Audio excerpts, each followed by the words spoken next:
In October 1965, I Got You was recorded in a Miami studio. It's been covered by many artists over the years and became James Brown's best all-time hit. The song featured in films such as The Nutty Professor, Good Morning Vietnam, Dr. Dolittle, Transformers and even Paddington. We know the song better as I Feel Good.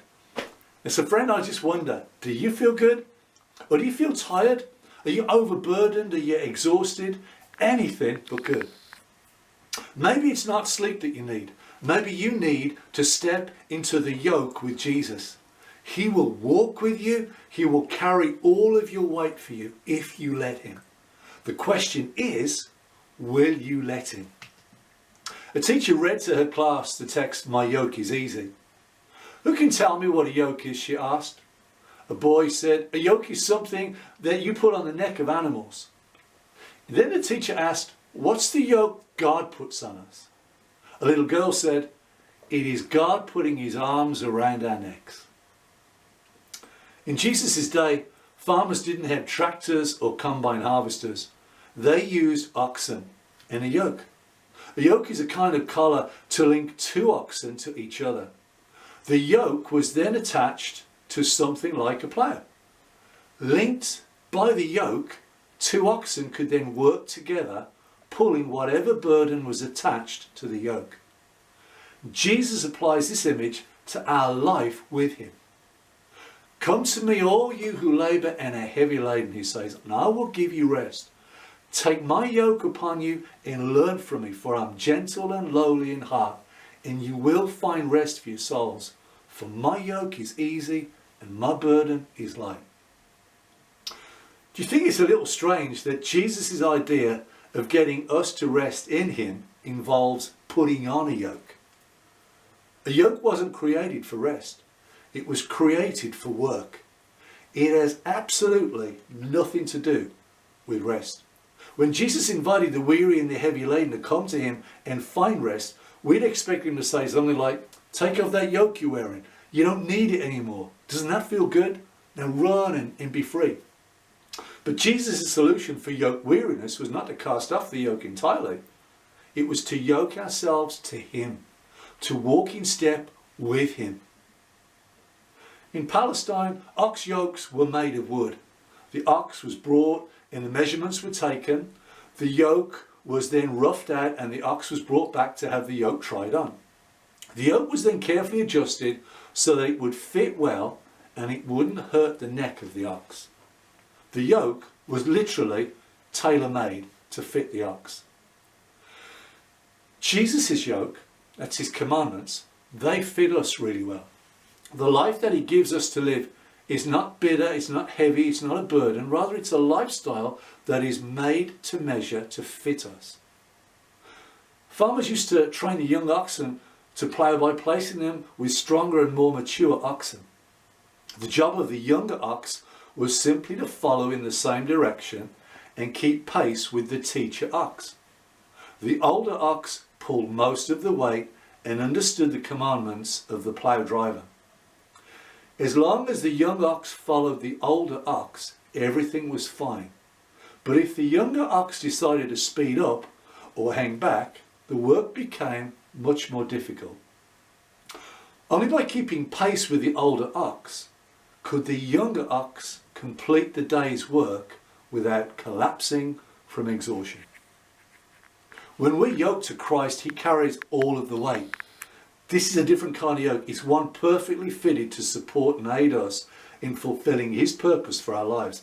That doesn't mean that being yoked to Christ will always be comfortable, but it's not supposed to crush us either. Being yoked with Jesus means that we're living in a way that allows us rest because we're under his covering of grace. Grace is God's free, undeserved favour that puts us in a right relationship with him. And grace is the power God gives that enables us to live the life he's called us to do. The heavy laden people Jesus spoke to didn't know grace. Instead, they were yoked to a complex system of Jewish regulations and rules referred to as the law. Obeying the law as perfectly as they could was how they stayed in a right relationship with God. By doing this, they felt sure that the work they were doing for him was acceptable. The reason Jesus didn't tell his listeners to throw off the yoke completely is because they still had work to do. And as long as we're alive, we too will always have work to do. Work is a good thing. We were created for purpose. And that purpose often finds expression through all of our daily tasks. A life without work just isn't possible. So the question is, how will you pull the burden of your life's work along? The people in Jesus' day were using the yoke of the law to pull their life and everything in it along. But it left them tired and exhausted, quite literally burned out on religion. The yoke of grace Jesus offered was completely different to the yoke of the law. It was a move from depending on our own efforts and ability to depending on God's grace and his power. Today, most of us don't suffer under the yoke of the law, like Jesus' listeners did. But we have other yokes. For us, it's not so much a choice between the yoke of grace or the yoke of the law, but between the yoke of grace and the yoke of performance. When we believe that being productive in our life's work depends completely on our own performance, the weight of labouring under that yoke can be quite overwhelming. For example, we want to be the best parents possible, don't we? So we look for the ideal parenting methods. How our children turn out is the measure of our parenting success. That's what we think. So we stress out about every little thing they do wrong or might do wrong. And if they don't turn out right, everyone will know we were failures. Or perhaps we want to be the best at our jobs. So we take on more and more because we're afraid that saying no means we might fall behind. We might lose some of our perks or even be overlooked for the next promotion. Eventually, the overwhelming demands on our limited time and energies render us incapable of hearing the voice of God because we don't even have time to stop and listen. When we pull the burdens of life by the yoke of our own performance, then performance sets the pace. We race faster and faster and we try to exceed our last personal best, or we try to measure up to the expectations of others. But when we take on the yoke of Christ and let him lead, he determines the pace. And we find that his grace makes up what we're lacking in our performance. The Apostle Paul gives us a great example of the yoke of grace in action. Paul had pleaded 3 times for the Lord to remove what he called a thorn in the flesh. You can find that in 2 Corinthians 12 verse 7. Now we don't know what the thorn was, but we can be sure of this, that Paul saw it as a hindrance to his life's work. But when he asked the Lord to remove it, the Lord replied, "My grace is sufficient for you. My power is made perfect in weakness." 2 Corinthians 12:9. Paul realized that because God's grace was enough, his performance didn't have to be perfect. His weaknesses, sufferings, hardships and persecution, anything that worked against him to trip him up, provided an opportunity for the grace of God to be shown and for how powerful it really is. Paul came to a place quite naturally where he was so dependent on the grace of God that he could say, "I'm content with weaknesses. I'm content with insults, hardships, persecutions, calamities. For when I am weak, I know I'm strong." Imagine enduring weaknesses and being content with them, accepting them and trusting that our weaknesses are an opportunity to God or for God to display his grace and power. God's wonderful grace is enough for us. His grace releases us from the pressures of perfect performance. When we admit that we're not perfect and never can be, we affirm our belief that God is perfect and everything about him, his work, timing, strength and provision, is perfect as well. Well, what does this mean for me, Pastor Steve? Well, if you're married, you may be preoccupied with work or maybe a personal issue, and maybe you feel guilty about not being more attentive to your husband or your wife. Or maybe as a parent, You feel you fail because you can't afford to pay for your child's university fees. Maybe as a friend, perhaps you feel you're guilty, but you haven't been there enough. Well, friend, right now, I want to encourage you to stop and get off the guilt train. Stop and get off the guilt train. Wherever you are lacking, God's grace can cover you.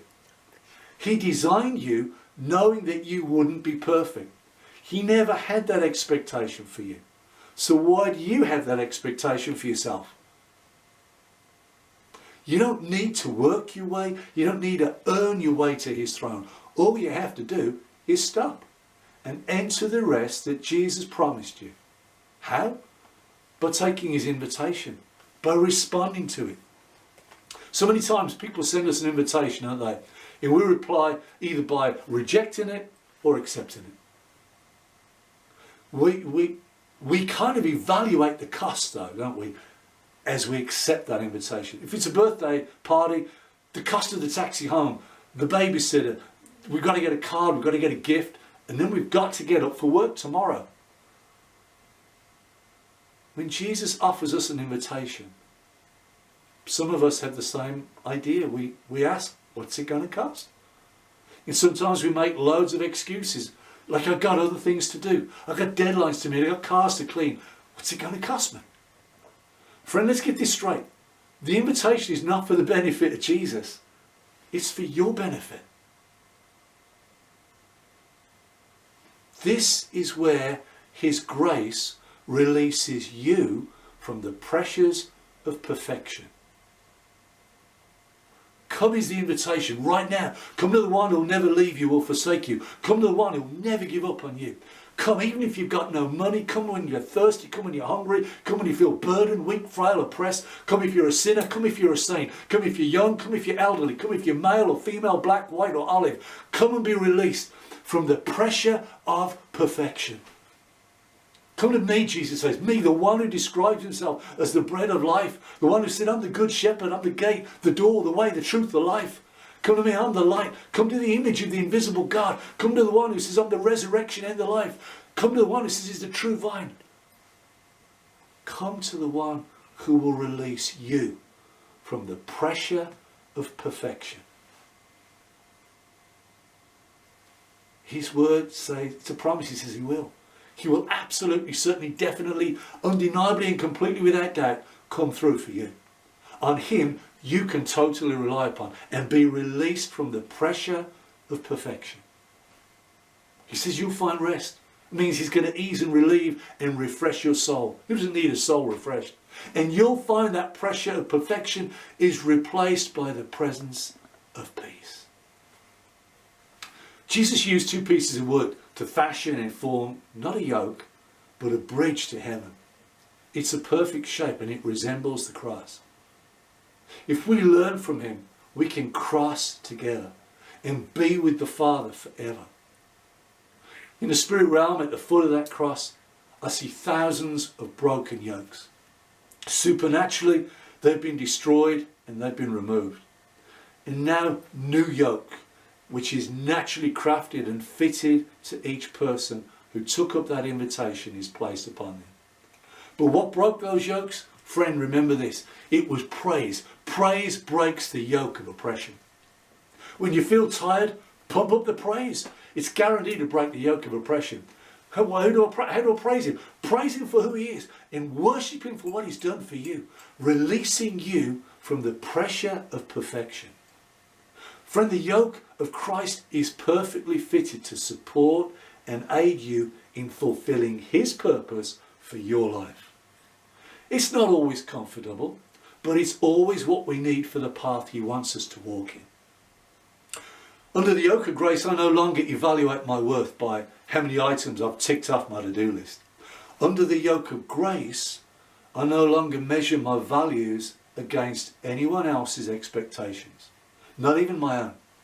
I'm no longer full of discontent as I hurry towards a more perfect future version of me. Friend, when we accept this invitation and when we apply these principles here into our life, When we take on his yoke of grace, we can rest content. Content with who we are and where we are, right here, right now. Weaknesses, warts and all.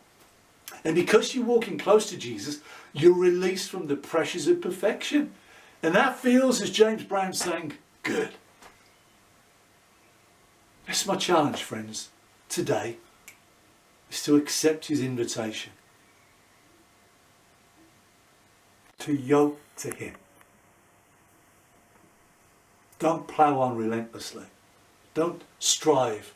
Don't do it in your own strength a moment longer. And don't send yourself on any guilt trip. Come to him and you will find rest. That's his promise for you. Until we can meet again. Stay safe. Stay focused in his word. Stay well. And may Father richly and truly bless